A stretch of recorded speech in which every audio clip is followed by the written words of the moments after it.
네, 오늘 말씀은 우리가 알다시피 어떤 종말론에 있어서 자꾸 대두되는 그런 내용이고, 우리가 좀 정확하게 알고 있어야 될 내용이며 어렵지는 않으나 처음부터 좀 잘 따라오시면서 이해를 하셔야 되는 그런 내용입니다. 우리가 저번 시간에는 13장 13절부터 15절을 중심으로 해서 하나님의 행하신 일들을 모방하면서 어린 양의 모습으로 오지만 용의 말을 하는 그런 둘째 짐승이 어떻게 세상 속에서 많은 사람들을 미혹하며 우리들을 넘어뜨리고 있는가, 그것에 대해서 살펴보았습니다. 그렇다면 오늘은 바로 그런 짐승이 이 세상 가운데 어떻게 짐승의 표를 찍으며 그런 성도들을 어떻게 행하게 하는지, 이런 내용에 대한 이야기입니다. 16절을 좀 함께 읽어보겠습니다. 시작.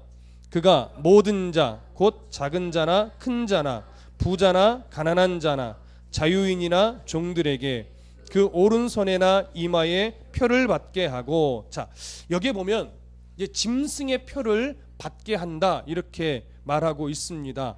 이 짐승의 표를 이마에나 오른손에 받게 한다라고 하는 것은 무엇을 모방하고 있는 거냐면, 하나님께서 자신의 자녀들의 이마에 인치는 이런 모습을 사실 모방하고 있는 겁니다.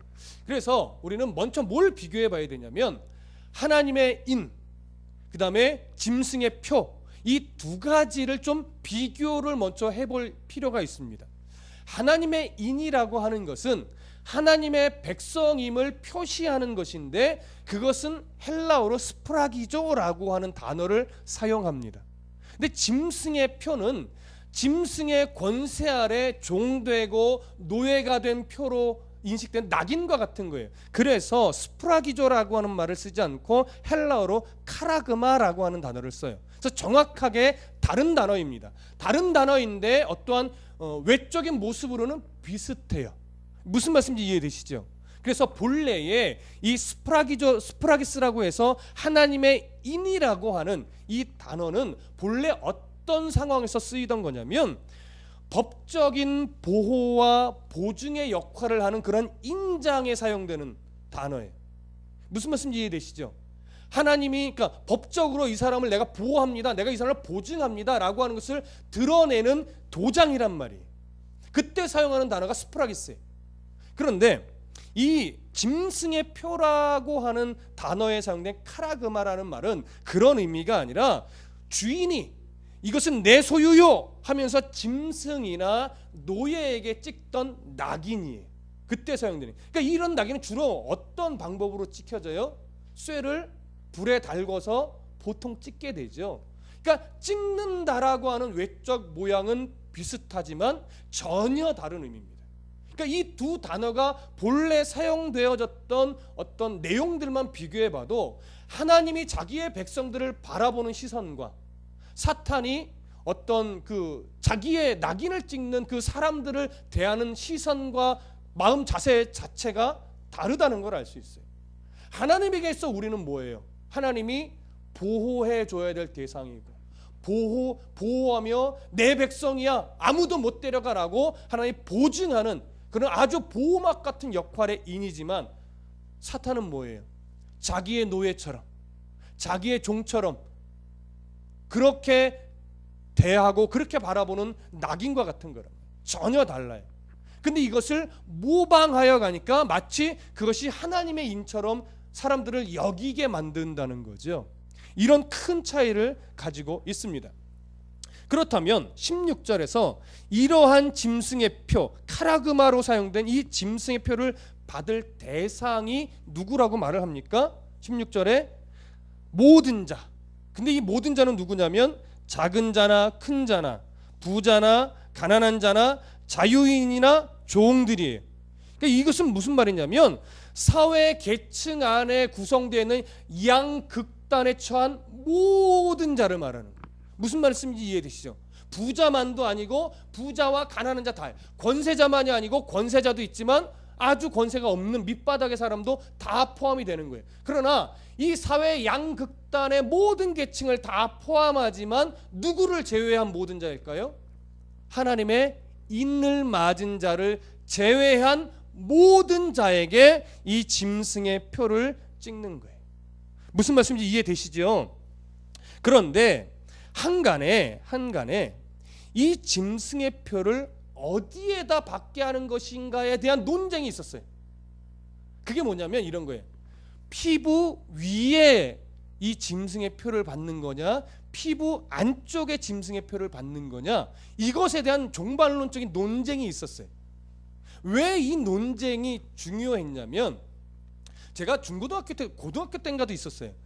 그때는 이제 바코드가 666이다 이렇게 막 대두될 때인데, 킹 제임스 버전에 보면 영어 성경으로 피부 안에 in there, the right hands, or 또 뭐예요? forehead 뭐 이렇게 돼서 이마나 오른손의 피부 안에다가 이 표를 받는다 이렇게 자꾸 대두되면서, 봐라 얼마 있으면 바코드가 사람의 피부 안쪽에 이식되어서 그거 없으면 매매 활동도 못하게 될 것이다, 이런 식의 주장이 한동안 있었어요.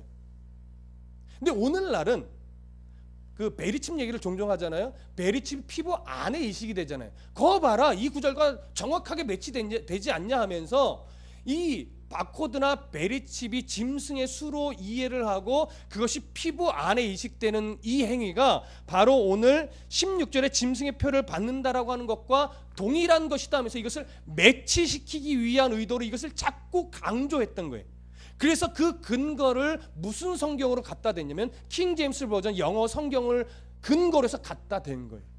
그러나 여러분, 이걸요 헬러 성경으로 보면 원래 뭐뭐 안에라고 하는 전치사는 hen이라고 하는 헬라 단어를 써야 돼요.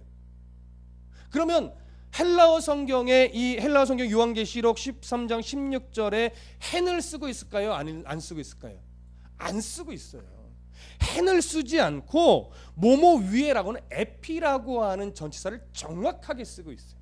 그래서 NIV나 다른 성경은요 다 in이라고 번역해 놓지 않고 on이라고 번역을 해놨어요. on돼요.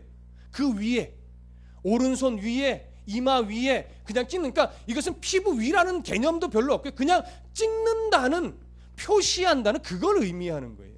그러다 보니까 이것에 대한 이제 나중에 논쟁이 생기니까 킹 제임스 버전이 뉴 킹 제임스 버전으로 다시 번역될 때는 on이라는 단어를 사실 바꿔놨어요. 근데 이제 말씀 보존학회나 이런 데는 오직 킹 제임스 버전만이 진짜 성경에 이렇게 강조를 해서 이제 이단시 되잖아요. 무슨 말씀인지 이해되시죠? 말씀 보존학회. 그러니까 그 성경만을 자꾸 들이대는 거예요. 이 성경만이 권위가 있고 진짜 성경이다 하면서 여기에는 인대열로 번역해놨지 않냐, 그러니까 피부 안에 이식되는 거지 이렇게 했는데 헬라어 성경은 정작 그걸 지지하지 않고 있다는 거예요. 그렇기 때문에 여러분, 피부 위냐 피부 안냐 이거 중요하지 않아요. 여기서 강조되고 있는 것은 그렇게 그냥 찍는 행위, 이게 무슨 표를 의미하냐 이걸 말하는 거예요. 하나님의 인치미심에 대한 모방이고 짐승에 대한 충성을 요구하는 낙인과 같은 것일 뿐이다, 이걸 지금 강조하는 것이지, 이걸 갖고 자기들의 종말론적인 이거 맞추려고 막 피부 안에 이식되는 거다 이렇게 끼워 맞추는 거냐, 정말 자의적인 해석이에요. 그러니까 여러분, 나중에 누군가 그 얘기할 때 아이고 헬라어도 모르는 것들이 이러면서 좀 잘 설명해 주시면 이 오해가 없을 겁니다. 자, 그러면 여기서 이제 한 가지 더 짚고 넘어가죠. 왜 짐승의 표를 오른손에나 이마에 받는다라고 성경이 기록하고 있을까요? 기본적으로는 하나님의 이마에 찍히는 하나님의 이런 기록에 대한 모방입니다. 하나님이 정말 이마에 내 백성이야라고 뭐 도장을 찍겠습니까? 다 상징적인 의미죠. 그러니까 그런 것들을 모방해서 자기도 마치 어떤 신적인 권위로 이 낙인을 찍는 것이냐 지금 모방을 하는 건데, 이스라엘에 있는 어떤 문화 중 하나를 끌어온 것 같아요. 더군다나 신명기 6장 8절에 보면 이런 기록이 있어요. 너는 또 그것을 내 손목에 매어 기호를 삼으며 내 미간에 붙여 표로 삼고 라고 하는 이 구절의 근거에서 이스라엘에 테필린이라고 하는 문화가 생겨났어요. 그것은 뭐냐면 모세 오경이 기록된 그 구절들을 이제 뭐 양피지나 이런 데 적어서 가죽으로 네모난 박스를 하나 만들어요. 그리고 그것을 가죽에 이제 매어서 이마에 동여 매거나 오른손에 동여 매는 거예요. 그래서 이 행위는 뭐냐면 내가 하나님의 백성입니다라고 표시를 하는 것이고 늘 말씀을 내가 가까이 하는 하나님의 백성입니다라는 것을 그냥 상징적으로 표시하는 거예요. 그러니까 이런 행위가 사실은 중요하지 않아요. 내가 이렇게 이럴 정도 내가 하나님을 가까이 하고 하나님을 만나고 있고 하나님을 바라보고 있습니다라고 하는 그 사람의 자세가 더 중요하죠. 지금 유대인은 사실 형식적으로 많이 치우쳐 버려서 좀 안타깝긴 한데 이러한 행위들을 사단이 모방하여 가지고 와서 이렇게 인을 찍음으로 말미암아 그 사람은 내 노예요, 내 종이요, 뭐 이렇게 지금 상징화하고 있는 것이죠. 그래서 이런 것들을 가지고 와서 자기가 쓰고 있는 모방으로 우리가 이해하면 되겠습니다. 그러면 이제 16절에서 이렇게 지금 기록되고 우리가 오해를 풀어가고 있는 이 짐승의 표는 그러면 무엇을 말하는 걸까요? 이 부분을 하나 이제 또 정확하게 정리를 해야 되는데 정확하게 알 수 없습니다. 이 짐승의 표가 뭘 말하는지. 근데 정확하게 알 수 없다라고 하는 이 말은 무슨 의미냐면 어느 뭐 하나로 딱 정해서 말할 수 없다라고 하는 말이에요. 이 말은 무슨 말인지 아시죠? 딱 꼬집어서 짐승의 표는 이거야 라고 말할 수 없어요. 다양해요. 왜 다양하냐면 이 표가 짐승의 표가 갖고 있는 기본적인 의미가 뭐냐면 짐승에게 충성하게 만드는 표시예요. 그러면 역사 속에서 이 마귀에게 짐승에게 충성하게 만드는 내용들이 뭐가 있을까요? 짐승에게 충성하게 만드는 하나님의 통치를 무서워하지 않고 오히려 짐승의 통치를 무서워하게 만들면서 그 짐승의 통치를 따라 살게 만드는 것. 어떠한 권세일 수 있지요. 어떠한 세상의 문화, 경향, 가치관 뭐 이런 다양한 것들일 수 있죠. 그 속에 어떤 권세자인 사람도 들어갈 수 있는 것이고 그냥 가치관으로 여겨지는 무형의 것들도 들어갈 수 있는 거예요. 그러니까 다양해요. 그것이 때로는 뭐가 될 수도 있어요? 자식이 될 수도 있어요. 무슨 말씀 이해되시죠? 그러니까 딱 꼬집어서 이게 짐승의 표 이렇게 말할 수 없어요. 우리가 하나님을 무서워하지 않고 세상을 오히려 무서워하며 세상에 매여 살게 만드는 그런 류의 것들이 다 뭐냐면 짐승의 표인 것이죠. 근데 오늘 본문에 이어지는 17절의 내용은 당시 상황 속에서 이렇게 짐승에게 충성하게 만드는 어느 한 상황을 모델로 지금 제시하고 있는 거예요. 17절을 보시죠. 17절 함께 읽습니다. 17절 시작. 누구든지 이 표를 가진 자 외에는 매매를 못하게 하니 이 표는 곧 짐승의 이름이나 그 이름의 수라. 자, 매매를 못하게 만든대요. 이 매매를 못한다는 것은 상업활동을 못하게 한다는 거예요. 팔지도 못하게 만들고 사지도 못하게 만들고 그러므로 인해서 경제적으로 힘겹게 만든다는 얘기인데 그 힘겹게 만드는 표를 뭐라고 말하냐면 짐승의 이름이기도 하고 그 이름의 수라고도 말해요. 동일시하고 있는 거예요. 그러면 이 당시 상황을 먼저 이해하고 좀 들어가시죠. 당시에는요 이 짐승의 표라고 표현되고 있는 것으로 매매를 못하게 한다. 이것은 당시에 길드라고 하는 상업조합을 말하는 겁니다. 근데 이 길드라고 하는 상업조합은요 여기에 사람이 가입되지 않으면 아무도 사고 파는 행위를 할 수가 없게 만들어놨어요.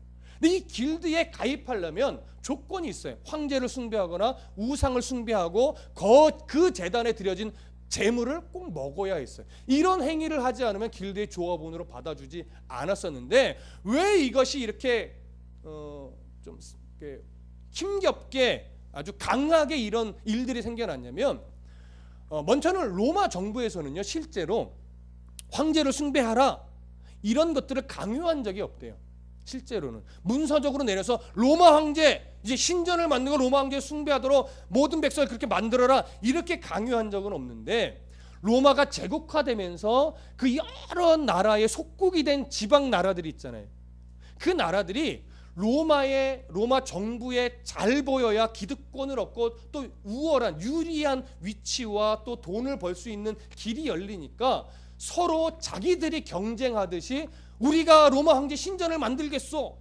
그래서 우리가 유치하겠소. 이렇게 자기 스스로 경쟁이 붙은 거예요. 자기들 스스로 경쟁이 붙는 과정에서 로마 황제 숭배를 더 강조하고 로마 황제를 더 신격화하고 더 영웅화하는 작업이 아주 빈번하게 일어났던 거예요. 그러면서 어떻게 돼요? 로마 황제를 숭배하지 않는 자들에 대한 핍박이 심해졌던 거죠. 그러면서 그 핍박의 도구가 된 것이 뭐냐면 바로 길드라고 하는 상업조합이었던 거예요.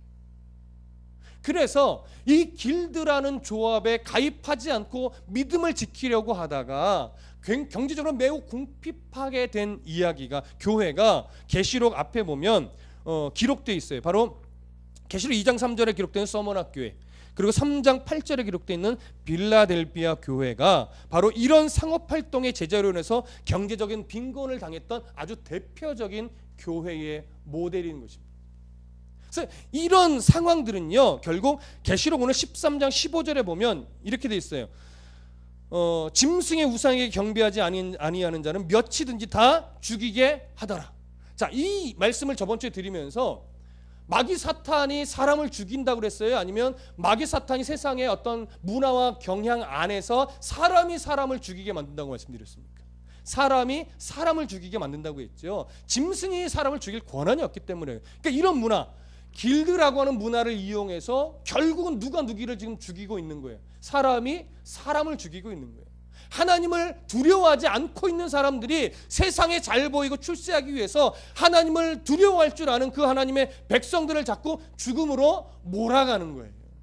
이게 누가 조장하는 거예요? 다 사단이 조장하고 있는 거죠. 이런 내용들이 뭐냐면 이게 바로 짐승의 표라고 하는 거예요. 이런 세상에 흘러가는 흐름, 경향, 가치관, 세력, 이런 것들이다. 무슨 말씀인지 이해되시죠? 그러면 이제 18절로 좀 넘어가 볼게요. 18절로 넘어가면서 오늘 더 이제 중요한 내용을 마무리하겠습니다. 18절 함께 읽어보겠습니다. 시작. 지혜가 여기 있으니 총명한 자는 그 짐승의 수를 세어보라. 그것은 사람의 수니 그의 수는 666이니라. 자, 여기 보시면 결론적으로 짐승의 수를 사람의 수라고 합니다. 그래서 그것을 무슨 수로 정리를 하냐면 666이라고 하는 숫자로 결론을 지어요.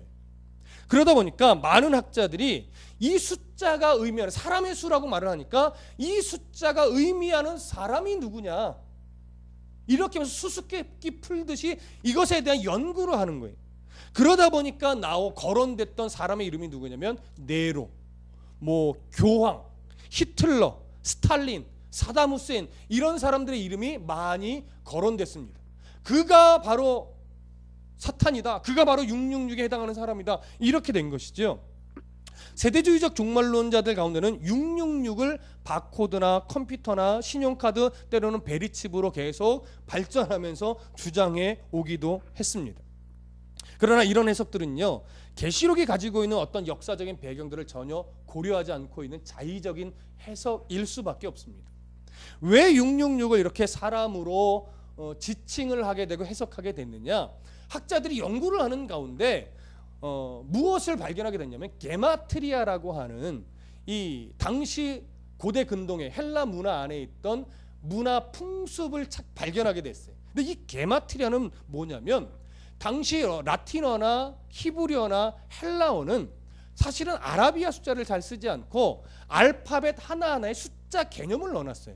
그래서 그 알파벳이 문자로도 활용이 되지만 숫자처럼도 활용이 됐어요. 그래서 알파벳 첫 번째부터 9번째까지는 단자리 1부터 한 9까지, 10번째부터 한 18번째까지는 10자리, 그 이후는 또 100자리, 이런 식으로 해서 100자리 숫자를 앞에 놓고 10자리 숫자를 그 다음에 놓고 단자리 숫자를 넣으면 몇백, 몇십, 몇이 되는 거예요.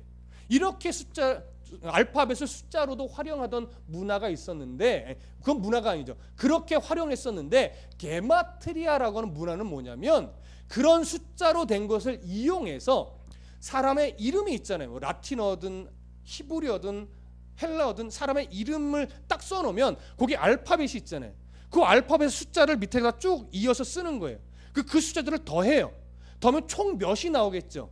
그럼 그 숫자가 이 사람의 이름이다, 이렇게 여기다. 그러니까 통용되던 것이 아니라 그냥 놀이 문화 중에 하나였어요. 그러니까 폼페이의 어느 벽화에 보면 어떤 문장이 하나 써 있는데 뭐라고 써 있냐면 나는 그의 이름이 545인 그녀를 사랑한다, 이런 글귀가 있어요. 이 545가 뭐냐면 게마트리아라는 문화에서 이 남자가 사랑했던 여인의 이름을 쓰고 숫자를 밑에다 적은 다음에 다 더해보니까 나온 합산이 뭐예요? 545예요. 우리 집사님들 옛날에 해봤을 텐데 어릴 때 내가 누구를 좋아해. 그러면 이제 이름으로 풀어보는 궁합 해가지고 내 이름과 그 사람의 이름을 딱 적어놓고 정해놓은 숫자 있잖아요. 뭐 기억은 몇 뭐 이런 식으로. 그래서 숫자를 밑에 딱 써. 그 다음에 이렇게 매치를 시켜서 쭉 매치시키고 내려다가 몇이 나오면 이게 그 사람과 결혼할 확률이 몇 %인가. 해보셨잖아요. 나는 안 해본 것 같은데. 자, 그런 식의, 그건 통용되던 것이 아니라 그냥 뭐예요? 문화였죠. 게마트리아가 그런 문화란 말이에요. 그래서 이런 문화를 이용해서 네로 황제의 이름을 라틴어로 풀어본 거예요. 그래서 네로라고 하는 이름을 라틴어로 쓰면 네론이 돼요. N이 R로 N이 되는데 그 N이 R로 N의 숫자가 어떻게 보면 N은 50이에요. E는 6이에요. R은 500이고 O는 60이고 N은 또 50이에요. 이걸 합하니까 정확하게 666이 나왔던 거예요. 이야, 이거구나. 이제 학자들이 이렇게 가는 거지. 근데 이걸 또 히브리어로 음력을 했어요. 그래서 원래 네로의 풀네임은 네로 카이사르입니다. 네로 카이사르. 이걸 히브리어로 음력을 해서 또 히브리어의 알파벳에 담겨 있는 숫자를 넣어서 계산해서 합산을 딱 하니까 이게 또 666이 나오는 거예요. 근데 한 가지 조금 문제가 되는 것은 뭐냐면 라틴어에 Y가 하나 카이사르에 Y가 들어가는데 그건 빼고 음력을 했어요. 그래서 조금 억지 아니냐 이런 말들도 있기는 해요. 근데 또 헬라어로 음력을 해서 해보니까 몇이 나오냐면 1006이 나와요. 네, 1005가 나와요. 이건 또 안 맞잖아요. 그래서 그냥 네로라고 하는 그 이름만 라틴어로 쓴 것을 합산해서 660이 나온 것을 보고 나서 그래, 아무래도 사도 요한이 이 666을 쓸 때 네로 황제를 염두에 두고 쓴 것 같아. 이렇게 정리를 해버리는 거예요. 근데 이 견해에 많은 사람들이 동의는 하고 있으나 최근에 어떤 정직하게 이 해석을 하고 보는 학자들은 이 견해에 동의를 잘 하지 않아요. 저도 동의가 잘 안 돼요. 왜냐하면 왜 동의가 안 되냐면 당시에 로마 제국에 통용되던 언어는 뭐였냐면 헬라어였어요. 라틴어를 대부분 모릅니다. 그리고 유대인이라 하더라도 디아스포라 유대인들은요 헤브리어를 잘 몰라요. 그러니까 유대인임에도 불구하고 대부분 다 헬라어를 쓰니까 라틴어도 모르고 히브리어도 모르는데 그들을 대상으로 쓰고 있는 서신인데 어떻게 라틴어를 근거로 해서 네로 황제를 염두에 두고서 라틴어의 게마트리아를 활용해서 쓸 수 있겠냐고요. 그래서 동의할 수가 없는 거예요. 무슨 말씀인지 이해되시죠? 그렇기 때문에 이 666은 게마트리아라는 것을 활용해서 네로 황제를 염두에 두고 썼다라고 하는 데는 일단 동의가 잘 안 됩니다. 여러분들 일단 그렇게 이해하시고 넘어가 보겠습니다. 뒤에서 정리를 좀 더 할게요. 자, 그러면 18절 다시 한번 볼게요. 666이 네로 황제가 아닌 게마트리아 용법이 아니라는 것은 일단 정리를 했고 18절을 한 번 더 다 같이 읽어보겠습니다. 시작. 지혜가 여기 있으니 총명한 자는 그 짐승의 수를 세어보라. 그것은 사람의 수니 그의 수는 666이니라. 자, 여기 보시면 짐승의 수를 세어보라. 그것은 사람의 수니 하면서 짐승의 수를 어떤 것과 동일시해놨냐면 사람의 수와 동일시해놨어요. 자, 여기 사람의 수라고 말할 때 이 사람은 헬라어로 안드로프라고 하는 단어를 씁니다. 그냥 일반적인 사람을 지칭하는 단어입니다. 그런데 놀랍게도 제가 이 단어를 좀 연구를 해봤어요. 언어학적으로 배경학적으로 연구를 해보니까 안드로프라는 단어가 죄라고 하는 것과 딱 맞물리면 이게 어떠한 내용을 갖게 되냐면 죄에 지배되어 살아가는 자로서의 사람이에요. 무슨 말씀인지 이해되세요? 그냥 일반적인 사람으로 원래 사용되던 단어인데 이게 죄와 딱 맞물리면 죄의 지배를 받아 살아가는 자로서의 사람이에요. 그러니까 결국 여기서 말하는 사람은 누구의 지배를 받는 자예요? 짐승, 사단의 지배를 받는 자예요. 그 지배를 받는 자의 수라고 하는 것은 그러니까 짐승의 표와 연결이 돼서 매치를 시켜 동일시하려면 이 사람들이 짐승에 매여 그 권세 아래 굴복하며 살아갈 수밖에 없도록 만드는 어떤 권력이나 가치관이나 경향이나 여러 가지 등등등 그런 것들을 의미하는 것으로 볼 수밖에 없는 거예요. 이해되시죠? 그래서 짐승의 수는 곧 사람의 수와 동일시 된다라고 말할 수 있는 겁니다. 자, 그러면 여기서 짐승의 수를 세어보라, 그것은 사람의 수니 할 때 짐승의 수와 사람의 수가 왜 동일한가는 지금 점검을 했고, 왜 세어보라고 했을까요? 이게 이제 오늘 점검을 해야 돼요. 세어보라는 것 때문에 이 단어를 학자들이 자꾸 그래 하나 둘 셋 세어보면서 수수께끼 풀듯이 풀다 보니까 게마트리아라고 하는 것을 적용하게 됐고, 그러다 보니까 네로 황제 아니냐 뭐 히틀러 아니냐 이렇게 가게 된 건데, 여기 세어보라고 하는 이 단어가 정말로 하나 둘 셋 넷 세어보면서 세어보라고 하는 지적 분별을 요구하는 단어일까요? 아니면 어떤 영적인 분별을 요구하는 단어일까요? 그렇죠. 딱 보면 이제 답이 나오는 거예요. 이게 하나 둘 세어보라고 하는 지적 분별을 요구하는 세어보라가 아니라 사단의 속임수에 넘어가지 말도록 영적으로 분별하라고 하는 의미의 세어보라라고 하는 것이란 말이에요. 이해되시죠? 왜 그럴 수밖에 없냐면 13장 9절 한번 보세요. 계시록 13장 9절 함께 읽어봅니다. 시작. 누구든지 귀가 있거든 들을지어다. 이 귀가 있거든 들을지어다라는 말은 무엇과 연결해서 나온 거냐면, 이 앞에 바다에서 나온 그 짐승이 결국 하나님을 모방하여서 권세를 받고 세상 사람들을 자꾸 다스린단 말이에요. 경배하게 만든단 말이에요. 이렇게 첫째 짐승이 부활하신 그 예수를 모방하여 나타나고 있는데, 그런데 조심하라고 하는 메시지를 주면서 누구든지 귀가 있거든 들을지어다 이렇게 말하는 거예요. 그러면 이 들어보라는 이야기가 잘 들어봐라 무슨 소리를 하는지 이런 지적 분별을 의미해요? 아니란 말이에요. 여기서 들어보라는 것도 짐승이, 사단의 세력이 하나님을 자꾸 모방하고 있으니 그 속임수에 넘어가지 말고 하나님의 뜻이 무엇이고 하나님의 가치가 무엇인지 잘 분별하여 살아가라고 하는 영적인 분별을 요구하는 의미의 들어보라라고 하는 거란 말이에요. 그러니까 이것과 오늘 세워보라고 하는 이 단어는요 동일한 의미예요. 무슨 말씀 이해되시죠? 그렇기 때문에 둘째 짐승이 지금 또 하나님의 어린 양 되신 예수 그리스도를 모방하고 이적을 베풀며 지금 나타나고 있단 말이에요. 그런 속임수에 넘어가지 말고 하나님의 뜻, 하나님의 가치, 성도로서의 삶의 가치가 무엇인지를 잘 분별하고 그 길로 살아가라, 이것을 요구하는 내용이 바로 세어보라예요. 짐승의 수와 사람의 수는 사람을 현혹하는 것이다, 거기에 넘어가지 말아라 하는 영적인 분별을 지금 요구하는 그런 것입니다.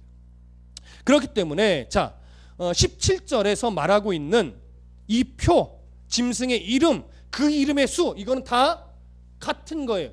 근데 이것이 18절로 넘어와서 짐승의 수, 사람의 수 666, 이것과 다를까요? 같을까요? 다 같은 내용이에요. 같은 내용이에요. 그렇기 때문에 짐승의 표가 뭐냐 앞에서 이야기할 때 짐승에게 충성하는 표로서의 의미가 있다. 그렇게 짐승에게 충성하게 만들기 위한 경향, 가치관, 세력 여러 가지를 다 의미한다라고 할 때 이 의미가 어디에 다 적용되는 거냐면 이 표, 그 다음에 짐승의 이름, 그 이름의 수, 짐승의 수, 사람의 수 666 여기에 다 똑같이 적용되는 거예요.